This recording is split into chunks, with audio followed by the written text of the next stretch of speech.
अस्सलामुअलैकुम। ऐलान न्यूज़ के साथ मैं हूं अली हसन। बुलेटिन का बाकायदा आगाज करते आपको बताएं कि Pakistan railway police special branch Lahore की बड़ी कार्रवाई, नॉन कस्टम पेड सामान की स्मगलिंग नाकाम बना दी गई।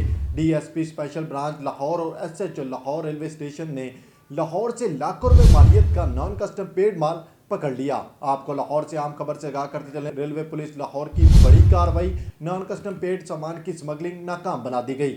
डीएसपी स्पेशल ब्रांच और एसएचओ लाहौर रेलवे स्टेशन ने लाहौर से लाखों रुपए मालियत का नॉन कस्टम पेड माल पकड़ लिया, जिसमें 12 नग गैर मुल्की कपड़ा, 4 कार्टन गैर मुल्की ऑटो स्पेयर पार्ट्स, एक अदद यामा हैवी बाइक शामिल थी। नॉन कस्टम माल को जाफर एक्सप्रेस में कोयटा तो लाहौर के लिए बुक किया गया था। नॉन कस्टम पेड माल कानूनी कार्रवाई के लिए महकमा कस्टम के हवाले कर दिया गया है।